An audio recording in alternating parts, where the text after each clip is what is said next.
Hello, my name is Richard Peterson. On behalf of the California Film Institute, I'd like to welcome you to For Your Consideration, which is a celebration of world cinema, including the films submitted by various countries for the, well, they're not calling, it's for the International Film Oscar. They're no longer calling it the Foreign Film Oscar.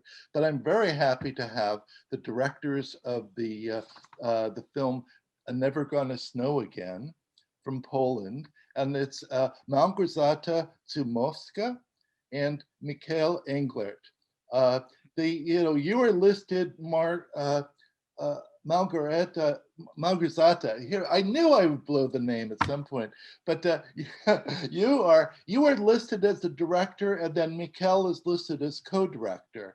But I understand you've been working together for several years. No, we've been married. Oh, you're married together. Okay. We've been married. Really, I'm not kidding. Like 20 years ago, we were married.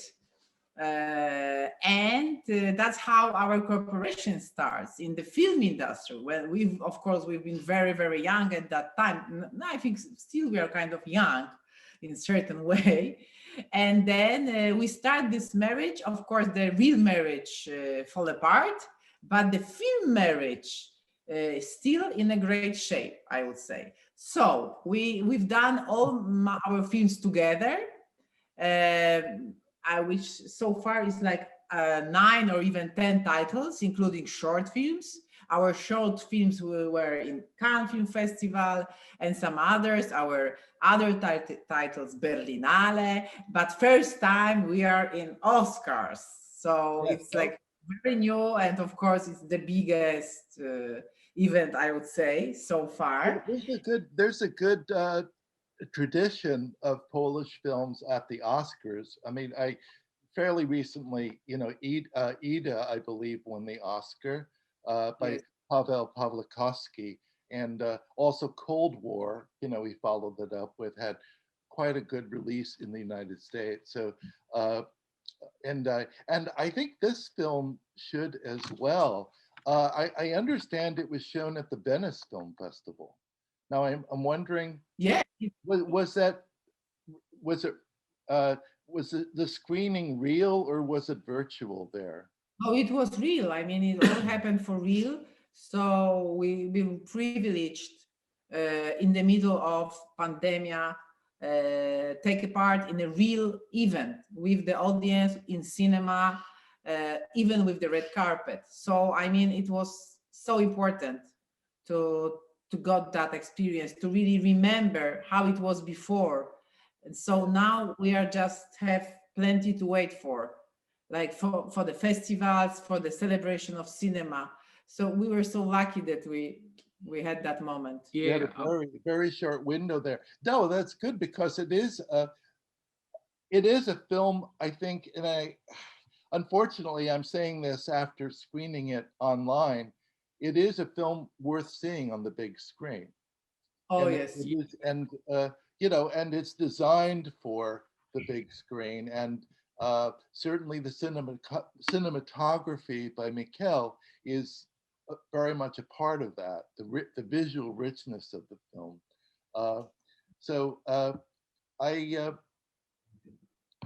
I guess let's just talk about the film.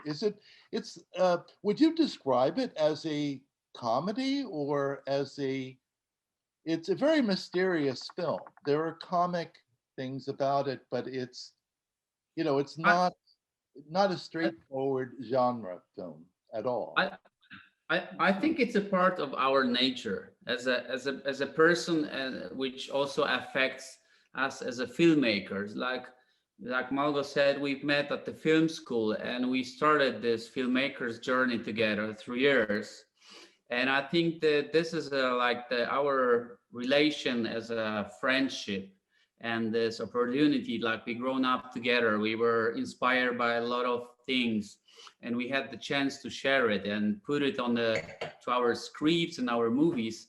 I think it's one of the biggest benefits, because then we communicate pretty fast, and we have this kind of trust to each other, but with the same, we always want to try something new, and with each next one we always challenge ourselves to find some kind of the new film language, new film grammar. And as you said, the Never Gonna Snow Again is a great example of this one, because I mean, we were looking for something new, also new for us. So something which is not easy to classify, something what mixed the categories of genres, and it also is a mixture of many topics which we wanted to put to the script first, and then to the characters, and then to the whole story. Would you describe it as a social satire? Yes. A kind, for sure, yeah. Yes, I think it's also not a first film, our film, which we can call social satire, because our previous titles, Mac and Body, which were awarded at Berlinale, they are also kind of satires on the society, like very, I mean, similar. So we kind of like that, let's say, genre. I guess it's kind of a genre, yes. But yeah, I think it's a mixture, because we also, as a viewers, we really like when we watch the movies, we like to being surprised, and yes. and the life by itself surprises us very often. So the funny moments are happening during the most tragic times. So this kind of mixture, it's also something which is very tempting for us as observers in the life, and that's why we also want to put it on the screen. Can I ask, is that neighborhood in the film, is that real? Yes. It is. Okay, because I was not sure, and today one has to ask that question, because you never know whether a movie has been digitally enhanced. But no, absolutely analog. We call them McMansions, that I think after McDonald is sort of a mansion that is out of what I guess a cookie cutter. It would be, just one model. Yes. Yeah. Yeah, it's kind of awful, I must say, that neighborhood. It's so, unfortunately, it's popular in Poland that people want to live in a gated communities, not to be infected by the other social classes, I would say, which are less successful, unfortunately. So also for us, it was a big surprise that kind of community really exists. Our set designer Jagna, when she present us picture, and it's like 15 minutes from Warsaw, we were shocked that something like this exists. Yeah, but it's kind of typical for let's say Polish mentality, for some, of course, classes, which of course describes also the international tendency of gating and being protected from unknown, from poverty. From unknown, I would call it in general. But the funny thing about this, we as strangers for the neighbors there, we had to use some trick to get inside, to have some permission. And the Malgo, with our producer, the German co-producer, they pretended they are potential buyers. So they went to the office, and the guy who was selling the houses, some of which are still for sale, and he was presenting the houses, saying about the diversity. Diversity, how beautiful they are, how different this one are. is totally different, this one and they were all the same. The view here is fantastic, much better. It's the same view. Yeah, so it was really funny, but with the same, it's something is very. But it was also funny to see how he was acting in front of German person. like he wanted to sell a house, a Polish house, to a German person. So it was also so funny. Yeah, but in a let's say deeper sense, of course, it's also, we wanted to, through the sense of humor, but also we wanted to say something serious about the common days. I mean, yeah. About emptiness. I mean, it's a movie about emptiness and about void. Like we are facing as a society on a different levels. So there is no religion anymore. So there is no deeper sense, deeper meaning for many people. So they are trying to replace that void and having a yoga, massage, or a special, magical therapist or Diets and diets and etc. But it's very hard to fill up the hole which is in us. So I think also the film, I think, has a good time, Never Gonna Snow Again, due also to the pandemic. I think so, because pandemic show very much how much we need to build a real relation, how much we have to really build a real spiritual connection with the world, with the soul, not only on the cover. So I think it says something also in a deeper way, but with a humor. It was our goal to do it with a humor, not deadly. And I have to say, looking at it from the United States, everything in the film is something that we can relate to. I think the way that people behave, the obsessions, the considerations of the film are all things that, certainly we understand, including the neighborhood where the people live. Yes, I think you understand also, because it's very interesting that the Polish middle class, which is like a very new thing, but also in the 90s, people who in Poland in general, they very much look into America.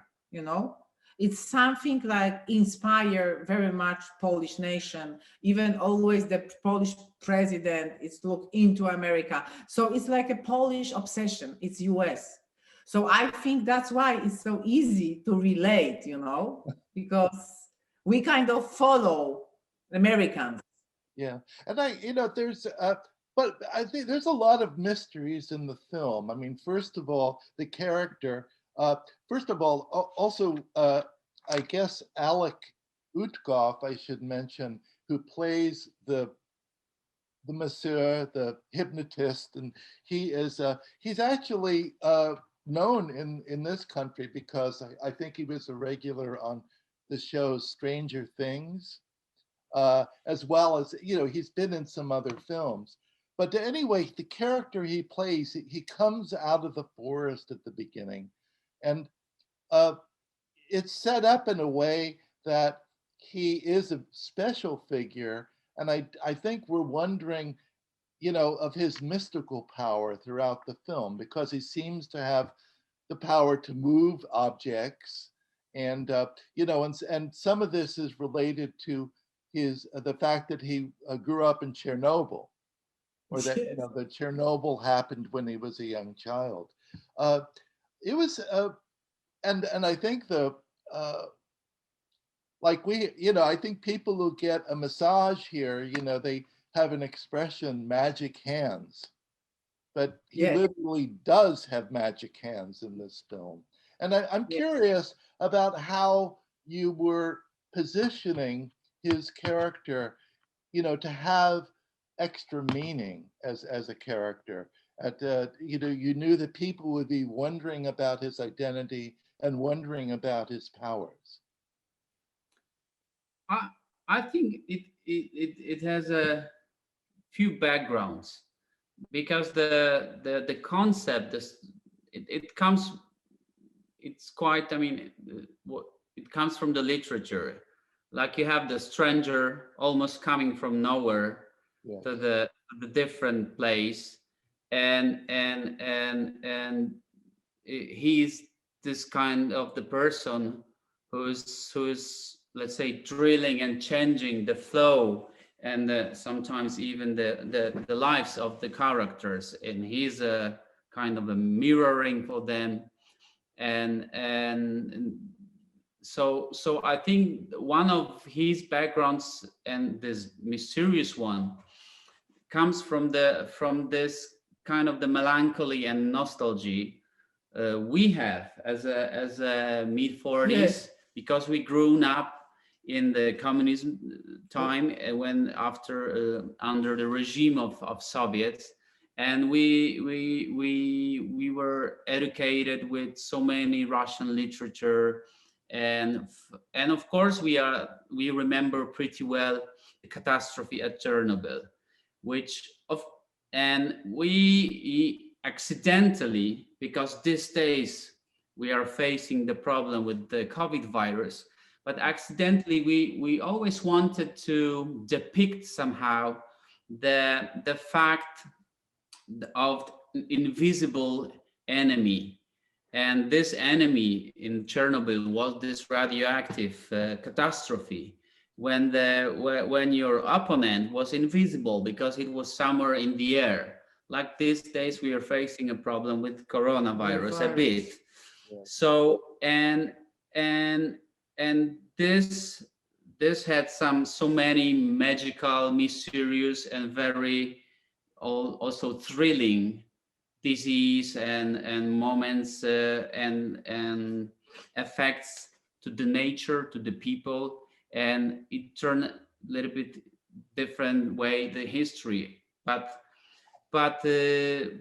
as I said before, I mean, like his character, he's also very much inspired by the characters of the novels, and also as a kind of an icon of the movie, like we grown up with, like all the masters, Like Tarkovsky like movies. Tarkovsky and Tarkovsky, Andrei Tarkovsky, etc. yeah, so But also, I think what is important, like when I was child, and it was the guy Ed Harris, and he was Russian, but I don't know why his name was. he's also Kashpirovsky, and he was coming to Poland, and he has this magic hand, and people were waiting in the line.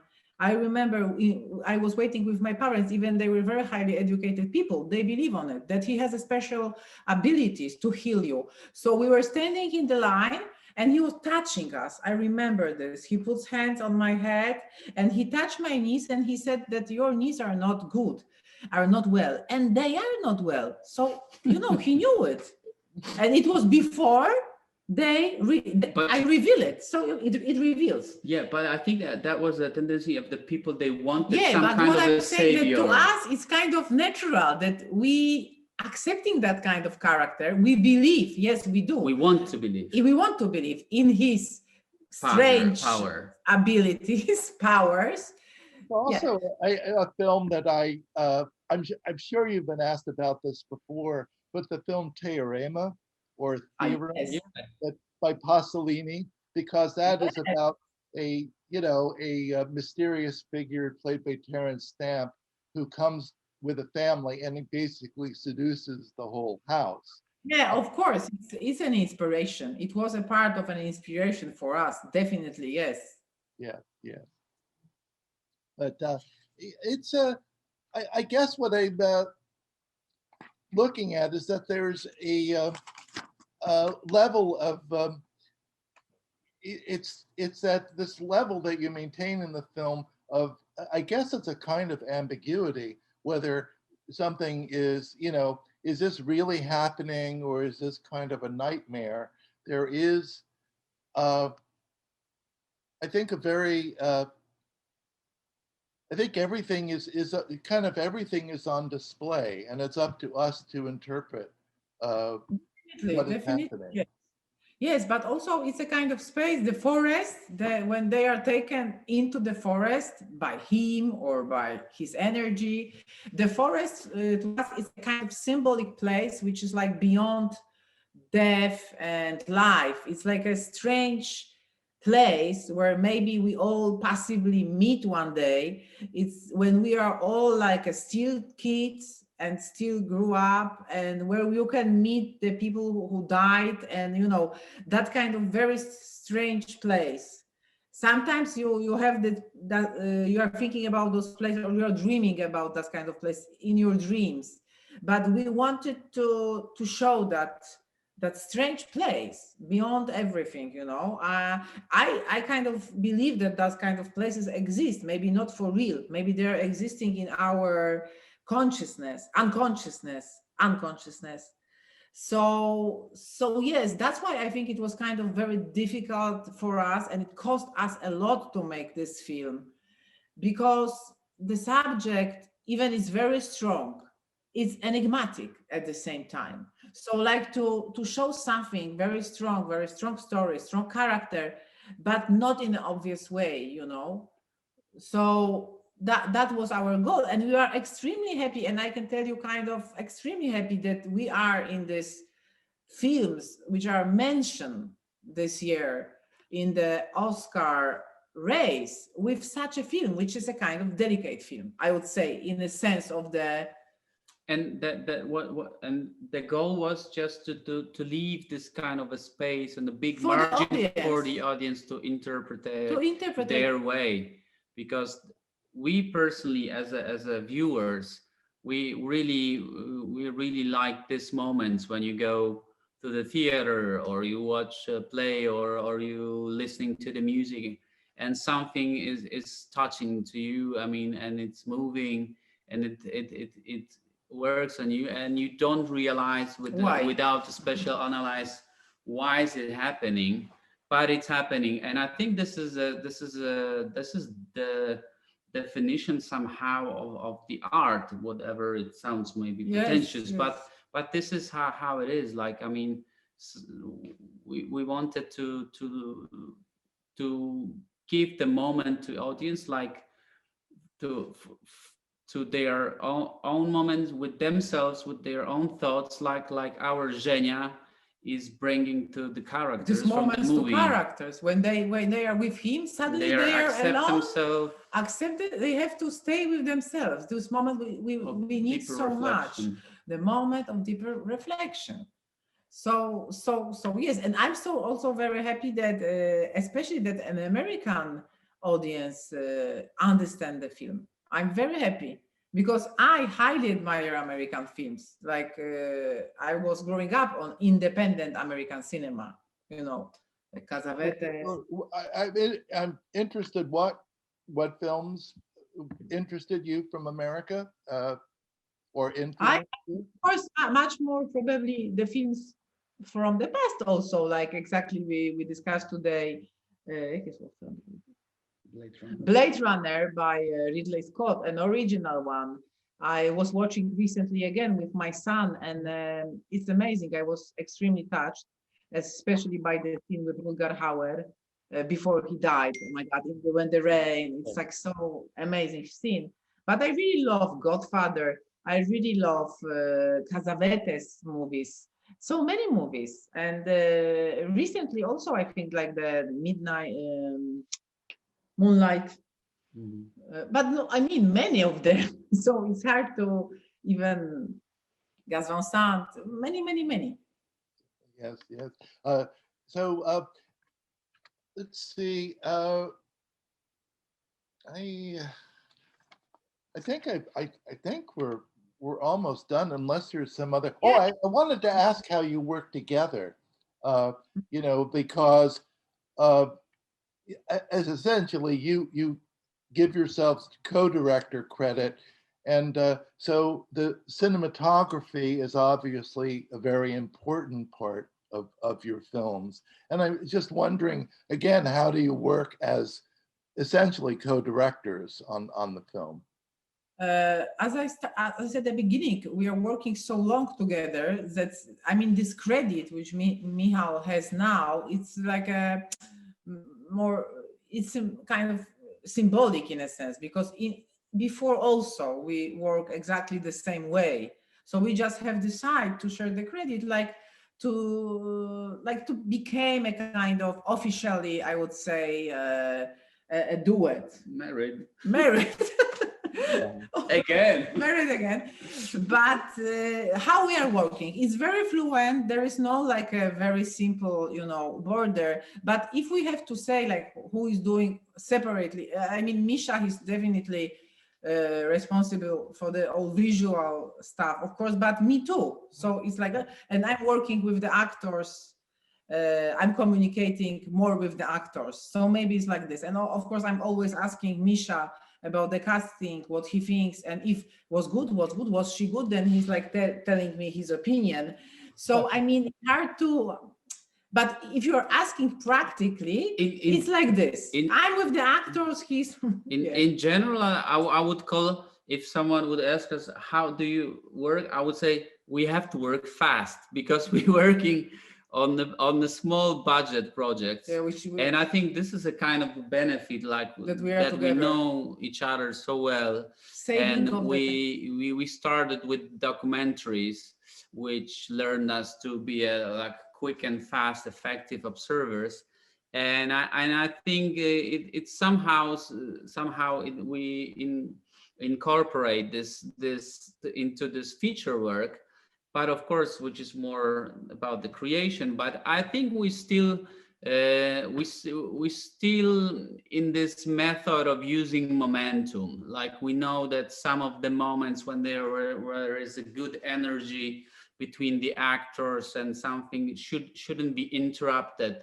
And then the way that then we know we have to effectively, very quickly execute what we would love to do. Of course, in the features, this process is spread within the days, but we haven't got yet this kind of luxury of working for very long periods. Well, like we, for instance, heard like Quaron. They have 100 shooting days. For us, it's like 3 movies. Come on, if you give us 100 shooting days, we're gonna make a masterpiece.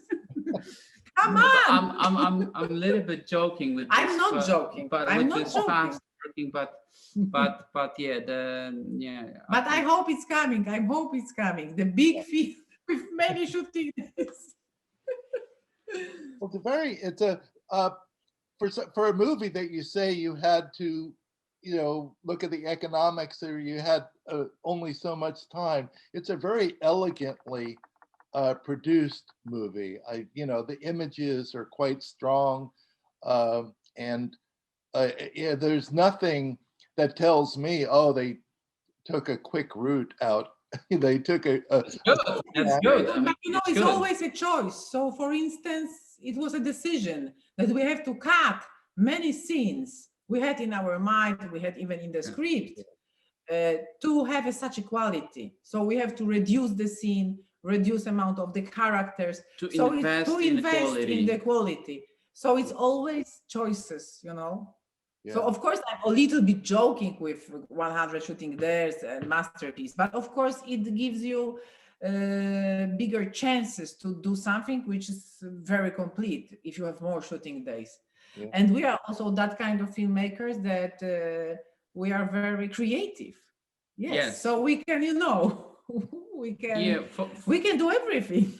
No, I mean, in the sense, like, for example, the Alec, who was more used to the big studio American system. Way of working, he was very surprised because, I mean, when eventually he took this part in the movie, because Malgo convinced him after some negotiations, I must say, because he wasn't sure at the beginning if he wants to participate in the art house movie from the Polish director. No, he didn't want to. Yeah. And then he said, and I said, I sent him an email, like, come on, are you kidding me? We're gonna be in Venice in competition. Are you crazy? And then he was like, and he said, okay, I can see this woman. So we did a FaceTime, a Skype. And then he said, oh my God, you have a voice of my mother. And that's why he decided that I have a voice. So it was so crazy, all of this. Voice of the mother. It almost sounds like a scene from the film, Yes, yes. I must tell you, yes. Yeah, but just to finish, and he realized, like, for us, the draft, it's just kind of a starting point that we adjusting within the process, and we've observed like he's very skillful and he's very talented on so many territories. Peace. So we started to adapt the script for personally for him. So for example, this ballet dancing sequence was invented while we were prepping, because we saw that his movement, his motion is wonderful. But also and piano, playing piano. I mean, we had some But things then on the he mind. was like completely afraid of this. Yeah, but he was very ambitious. He's a very ambitious, No, but very he was like, talented. Malgo, please, no more skills, nothing. I cannot learn anything more. Please, please. He was like, but and it's the funniest moment. It's like, we were searching for the Russian-speaking actor, and my son, teenager at that time, he said, you have to see Stranger Things. There is a guy, his name is Alexei. And I was like, what are you talking about? He was, Mom, you have to see Stranger Things. And I was, okay, I'm watching Stranger Things. Okay. And I was like, wow, that's our guy. And I called Misha and I said, our guy is in Stranger Things. So we need to, take him. And my son, he was like, Mom, you are completely insane. You want to have an actor from Stranger Things. And I said, yes, why not? Why not? Why And not? I'll tell you, Sky is the limit. yeah, and I'm sure he will not live to regret doing your film. I think he will. No, we are very happy. I think he will be happy he did it. Yes. He is. Well, I think we've got enough. And again, Yes. thank you for I need to